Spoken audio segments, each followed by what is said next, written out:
দর্শক আসসালামু আলাইকুম। সত্যি কি বাংলাদেশে কোনো বড় ধরনের অঘটন ঘটতে যাচ্ছে কিনা? এর আগেও কিন্তু আমেরিকা যতবারে সতর্ক অবলম্বন করার জন্য তাদের নাগরিকদের বলেছেন, এরপরে কিন্তু কিছু না কিছু একটা ঘটেছে। যেমন বৈষম্য বিরোধী আন্দোলনের সময় তারা সতর্ক বার্তা দিয়েছেন। এরপরে দিয়েছেন ধানমন্ডি ৩২ ভাঙার আগেও কিন্তু একবার সতর্ক বার্তা দিয়েছেন। এরপরে কিন্তু ৩২ নাম্বার বাড়িটি ভেঙে ফেলা হয়েছে। মানে একটা ঝামেলা সৃষ্টি হয়ে গেছে বাংলাদেশের মধ্যে। তো তাদের যে প্রযুক্তি, তারা সারা বিশ্বকে কন্ট্রোল করে। যেমন আকাশ বলেন, আকাশে তারা এমন ধরনের প্রযুক্তি ব্যবহার করতেছে, সারা বিশ্বকে তারা কন্ট্রোল করতেছে। শুধু তাই নয়, আপনি মোবাইল কোম্পানি বা মোবাইল সিমগুলো বলেন, সবগুলাই তো বাইরের কান্ট্রিতেই। বা তারা এমন ট্র্যাকিং অবস্থা করে রাখছেন যে কেউ কোনো কথা বললে তারা গোয়েন্দা রিপোর্ট পেয়ে যায়। এটা স্বাভাবিক, অবাস্তবের কিছুই নয়। এবার বাংলাদেশের অবস্থানরত মার্কিন নাগরিকদের সতর্ক করল দূতাবাস।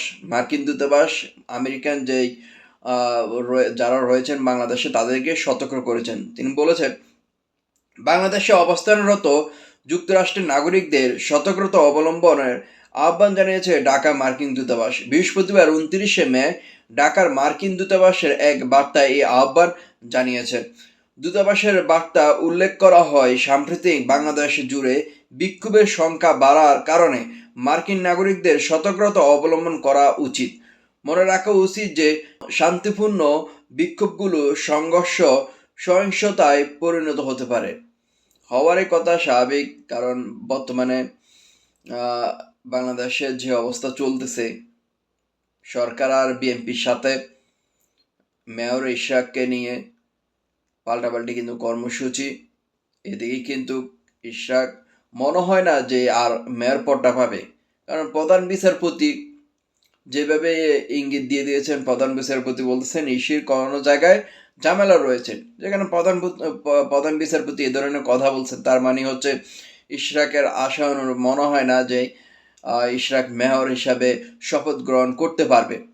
এর আগেও কিন্তু আমরা দেখতে পেয়েছি জাফারে প্রধান উপদেষ্টা গিয়ে সেখানে একটু খোঁচা মাইরা বলে আসছেন যে সব দলে নির্বাচন চায় না, একটি দলে নির্বাচন চায়।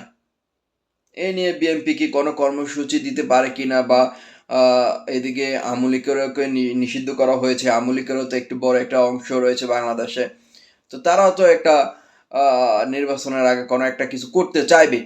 তো এই ধরনের হয়তো মার্কিন দূতাবাসে তারা তো সবসময় অনেক মানে আগে অগ্রিম অগ্রিম তারা সবসময় খবর, তারা তাদের নেটওয়ার্ক তো অনেক বড় রে ভাই। তো তারা কয়েকটা নির্দেশনা দিয়েছেন।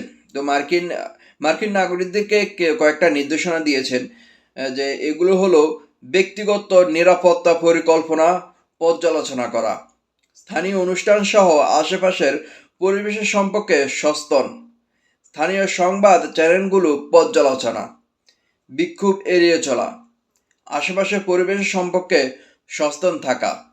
তো তাদের নাগরিকদের জন্য এই ধরনের সতর্ক দিয়েছেন।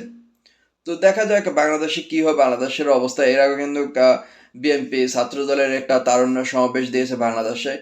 তো আমেরিকারা গোয়েন্দা সংস্থারা হয়তো ভাবতেছেন যে, বা তারা কোনো ক্রু পাইছেন যে বাংলাদেশে হয়তো ছোটোখাটো বিক্ষোভ বা সমাবেশে পরে কিন্তু হয়তো বড় ধরনের কোনো ঘটনা ঘটতে যাবে। তো দেখা যাক বাংলাদেশে কি হয়। আমি চাই না এই ধরনের ঘটনা ঘটুক। বাংলাদেশের মানুষ শান্তি থাকুক, ভালো থাকুক। আপনাদের মন্তব্য অবশ্যই কমেন্ট বক্সে।